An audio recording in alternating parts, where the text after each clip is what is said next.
Baik, bismillahirrahmanirrahim. Assalamualaikum warahmatullahi wabarakatuh. Puji syukur kepada kehadirat Allah Subhanahu wa taala yang telah memberikan kita nikmat Islam, nikmat iman dan nikmat ihsan sehingga kita bisa melaksanakan presentasi pada kali ini. Salawat serta salam tak lupa kita curahkan kepada baginda kita, idola kita, nabi kita Muhammad sallallahu alaihi wasallam yang telah membawa kita dari zaman jahiliyah ke zaman yang penuh rahmat Allah. Yang terhormat kepada Bapak Taufan Abiuna SPD MPD selaku dosen pengampu mata kuliah PKN, juga rekan-rekan kelas A yang saya cintai. Sebelumnya izinkan saya memperkenalkan diri. Nama saya Muhammad Hanif Ukama selaku moderator yang akan mengatur acara pada presentasi kali ini. Saya juga ditemani oleh beberapa rekan dari kelompok 8, yaitu ada Mita sebagai pemateri 1, Lia sebagai pemateri 2, Novel sebagai pemateri 3, Dea sebagai pemateri 4, dan Widayanti sebagai pemateri 5. Saya selaku moderator akan membacakan susunan acara. Yang pertama pembukaan, yang kedua pemaparan materi, yang ketiga kesimpulan, dan yang terakhir penutup. Untuk mengefektifkan waktu, langsung saja mari kita buka presentasi kali ini dengan membaca bismillah bersama-sama. Selanjutnya yakni pemaparan materi. Yang pertama ada Mita sebagai pemateri 1. Saudara Mita, dipersilakan. Assalamualaikum warahmatullahi wabarakatuh. Di sini saya sebagai pemateri 1, perkenalkan nama saya Mita Nurmala dengan NPM 222121033. Di sini saya akan menjelaskan tentang ketahanan nasional. Untuk pengertian ketahanan nasional sendiri menurut Suradinata yaitu ketangguhan serta kemampuan suatu negara dalam mengembangkan kekuatannya dari ancaman, gangguan, dan hambatan. Nah, untuk Suryo Hadi Projo, ketahanan nasional terdiri atas keamanan nasional dan kesejahteraan nasional. Untuk konsepsi ketahanan nasional. Konsepsi ketahanan nasional, negara Indonesia merupakan sebuah pengembangan dari kekuatan negara Indonesia melalui sistem pengelolaan negara demi terciptanya keamanan dan kesejahteraan yang berimbang dalam berbagai upaya. Dalam kehidupan menyeluruh yang berlandaskan Pancasila, Undang-Undang Dasar 1945, dan wawasan Nusantara. Untuk yang kedua yaitu bela negara sebagai upaya mewujudkan ketahanan nasional Indonesia. Bela negara tercantum dalam UUD 1945 pasal 27 ayat 3 yang berbunyi, setiap warga negara berhak dan wajib ikut serta dalam upaya pembelaan negara. Nah, tentunya di sini sudah diterangkan ya bahwa bela upaya sudah tercantum dalam pasal 27 ayat 3 yang berbunyi setiap warga negara berhak dan wajib ikut serta. Tentunya kita sebagai warga negara Indonesia yang baik, kita harus menjaga ketahanan nasional dengan cara menjaga di lingkungan sekitar kita. Untuk yang ketiga, asas ketahanan nasional. Asas kesejahteraan dan keamanan. Menurut Lemhanas tahun 2000, asas-asas ketahanan nasional negara Indonesia dijelaskan secara terperinci, yaitu asas kesejahteraan dan keamanan. Yang kedua, asas komprehensif integral atau menyeluruh terpadu. Yang ketiga, asas mawas ke dalam dan mawas keluar. Nah, untuk pengertian mawas ke dalam sendiri merupakan sebuah konsep dari ketahanan nasional yang bertujuan untuk menjaga dan melestarikan hakikat. Nah, untuk mawas keluar sendiri merupakan sebuah konsep dari ketahanan nasional yang bertujuan untuk berperan serta mengatasi dan mengantisipasi dampak lingkungan strategis luar negeri dan menerima kenyataan adanya interaksi. Nah, untuk yang terakhir yaitu asas kekeluargaan. Tentunya asas kekeluargaan ini tergantung nilai keadilan, kearifan kebersamaan, kesamaan, gotong royong, serta tenggang rasa dan tanggung jawab dalam kehidupan bermasyarakat. Sekian untuk pemateri 1. Saya kembalikan kepada moderator. Terima kasih kepada Mita yang telah memaparkan materi dengan baik. Selanjutnya, materi 2 yang akan disampaikan oleh Lia. Saudara Lia, disilakan.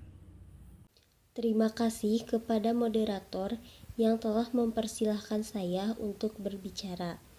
Baik, langsung saja saya lanjutkan. Sifat-sifat ketahanan nasional ada 4. 1. Mandiri, artinya tidak mengalami ketergantungan dengan orang lain, tidak mudah menyerah, dan fokus pada identitas, integritas, dan kepribadian bangsa itu sendiri. 2. Dinamis, artinya selalu berubah, bisa meningkat atau menurun tergantung pada situasi dan kondisi negara tersebut. 3. Kewibawaan, yaitu ketahanan nasional bersifat manunggal akan membawa kewibawaan sehingga diperhitungkan oleh pihak lain, disegani dan dihormati.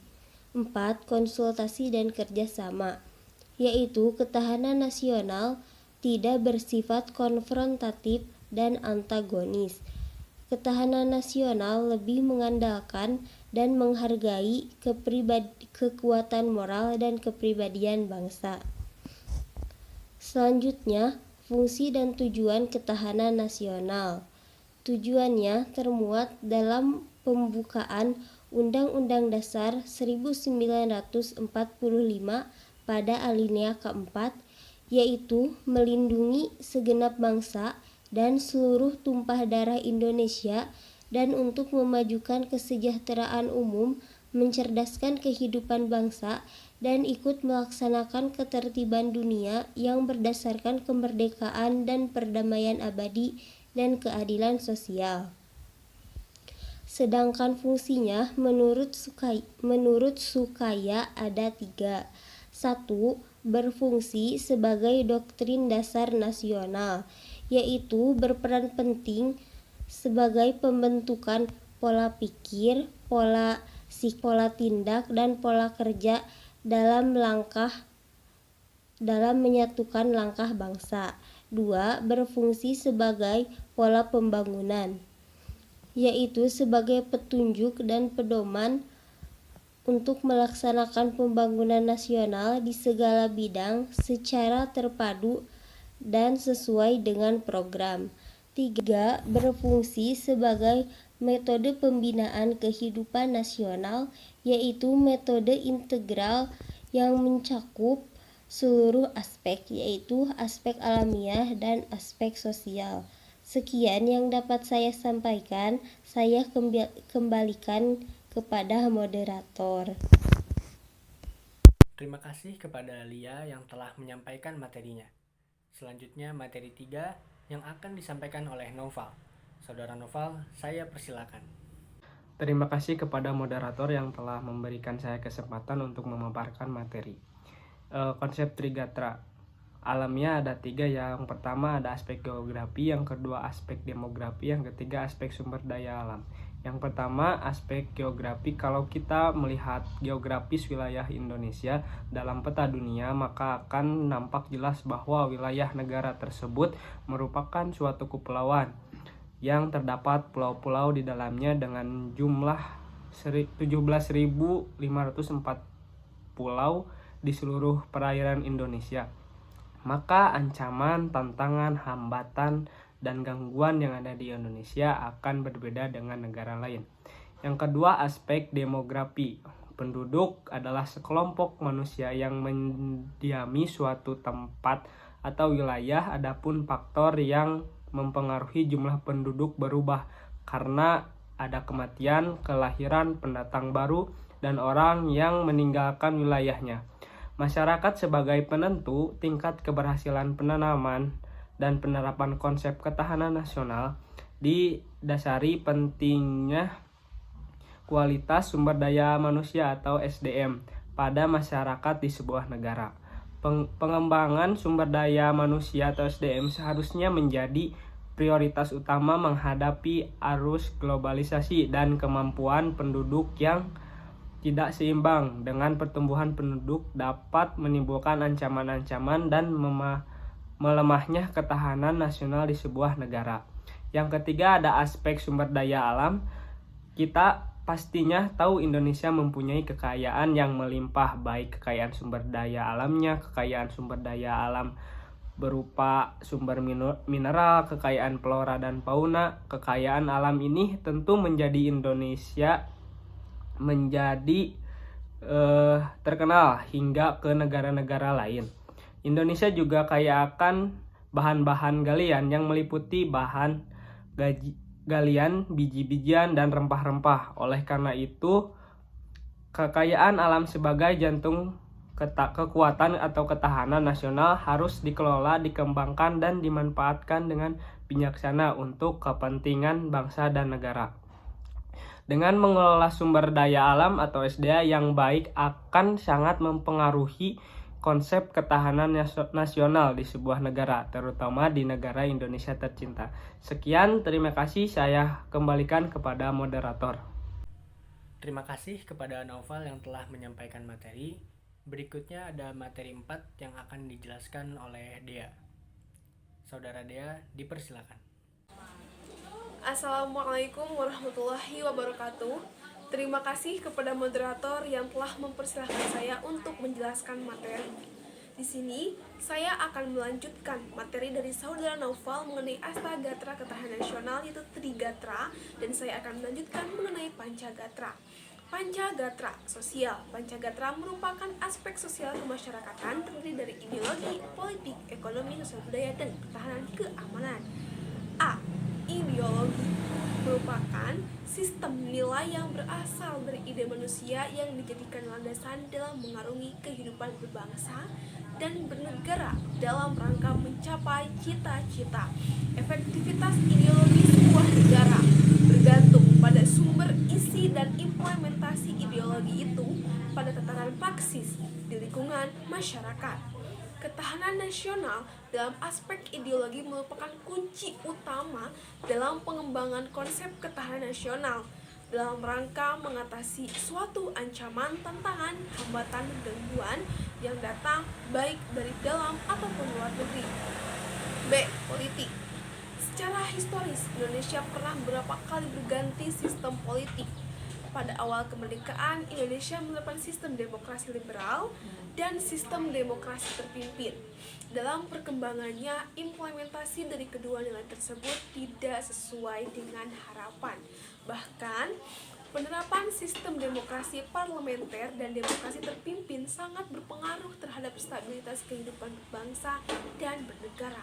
Sepanjang tahun 1950 sampai 1965, kondisi politik di Indonesia tidak stabil. Indonesia menghadapi tantangan konflik politik dan ancaman disintegrasi. Meskipun demikian, pemerintah Indonesia mampu untuk mempertahankan kedaulatan nasional. Bila kita melihat dinamika politik Indonesia pada zaman sekarang, tantangan dan ancaman terhadap kedaulatan nasional justru semakin tinggi dan meningkat. Perkembangan teknologi informasi membuat batas-batas negara menjadi kabur pada saat yang bersamaan. Masuknya pengaruh budaya dan ideologi dari luar sangat berpotensi mengancam stabilitas negara. Berbagai ancaman, tantangan, hambatan, dan gangguan yang akan dihadapi oleh bangsa Indonesia pada masa mendatang akan sangat berdampak bagi ketahanan nasional Indonesia itu sendiri, terutama di bidang politik. Oleh karena itu, konsep demokrasi Pancasila murni sudah selayaknya kembali diterapkan dan dikembangkan demi terciptanya ketahanan nasional yang tangguh. Demokrasi Pancasila sendiri adalah demokrasi yang bebas, tetapi dibatasi oleh nilai-nilai luhur yang ada di dalam Pancasila. C. Ekonomi. Sistem ekonomi Indonesia sesuai dengan Undang-Undang Dasar 1945 Pasal 33 yang menyatakan sistem ekonomi merupakan usaha bersama, berarti setiap warga negara mempunyai hak dan kesempatan yang sama dalam menjalankan roda perekonomian dengan tujuan untuk mensejahterakan rakyat dan bangsa untuk kesejahteraan rakyat. Oleh karena itu, masyarakat diharapkan dapat terlibat secara aktif dalam kegiatan ekonomi demi kemajuan bangsa dan negara. Salah satu solusi yang ditawarkan oleh para pendiri bangsa atau founding father dalam hal ini adalah dengan adanya koperasi dalam rangka menjaga stabilitas perekonomian Indonesia. Karena sistem usaha koperasi sangat menjunjung tinggi asas-asas keluargaan demi untuk terciptanya kesejahteraan bersama. Manifestasi dari aspek ketahanan ekonomi sendiri dapat dianalisis dari kondisi perekonomian Indonesia. Semakin baik tingkat perekonomian masyarakat dan membaiknya stabilitas perekonomian negara, maka dengan sendirinya ketahanan nasional dari aspek ekonomi akan dapat terwujud. D. Sosial budaya. Aristoteles mengatakan bahwa manusia adalah makhluk sosial atau zoon politikon. Kehidupan sosial merupakan sebuah kondisi di mana manusia selalu membutuhkan orang lain dalam melakukan interaksi, kerjasama, dan hubungan interaksi lainnya. Budaya sendiri merupakan nilai-nilai yang diajarkan oleh nenek moyang bangsa Indonesia dan dimanifestasikan di dalam kehidupan sehari-hari.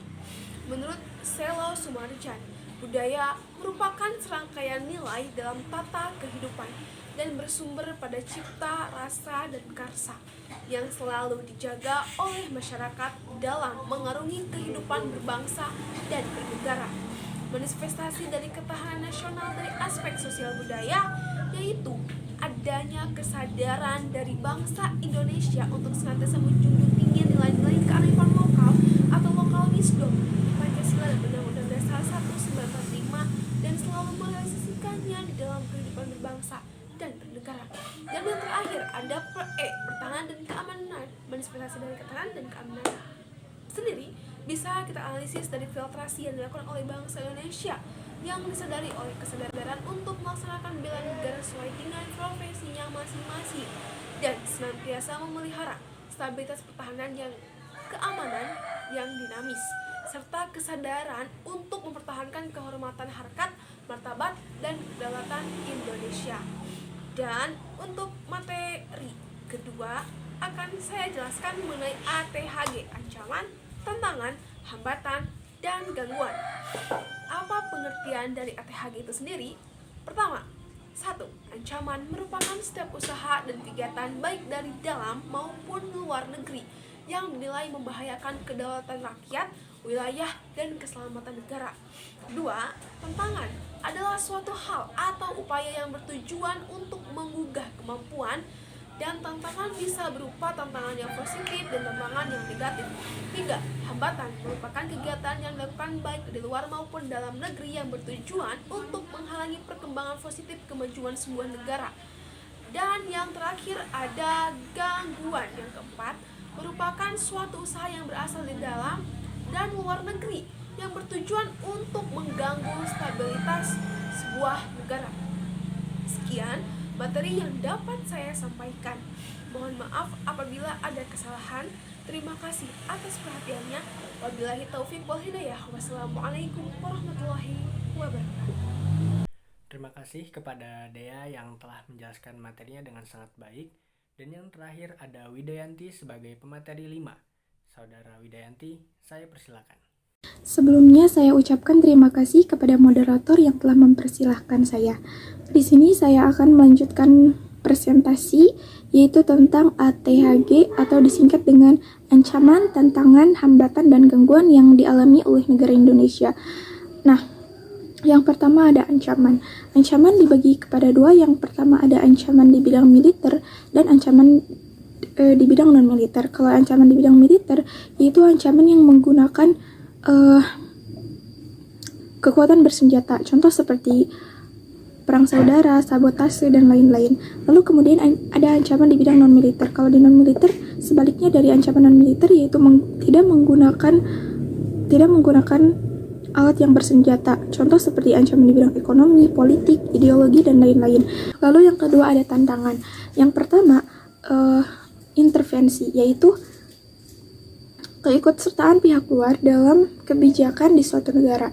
Lalu yang kedua ada korupsi, kolusi, dan nepotisme. Dari ketiga perbuatan ini tentu perbuatan yang sangat dilarang dan perbuatan yang tidak terpuji, karena ini akan mengganggu kestabilitasan di suatu negara, khususnya di negara Indonesia. Lalu yang terakhir ada kriminalitas. Kriminalitas yaitu tindakan yang tidak taat hukum dan akan menimbulkan ketidaknyamanan atau ketidakamanan bagi keamanan dan pertahanan negara. Yang ketiga ada hambatan. Nah, dari hambatan ini ada konflik. Kenapa konflik termasuk hambatan? Karena dengan konflik akan melemahkan ketahanan nasional di suatu negara karena kurangnya kebersamaan dalam masyarakat. Lalu ada eksklusivitas individu atau kelompok. Eksklusivitas ini yaitu merasa diri sendiri atau kelompok sendiri itu merasa lebih baik daripada kelompok orang lain. Yang dapat mengurangi rasa kebersamaan dan kekeluargaan, dan dapat mengganggu keharmonisan di suatu negara. Lalu yang ketiga ada akulturasi budaya, yaitu masuknya budaya asing ke negara Indonesia.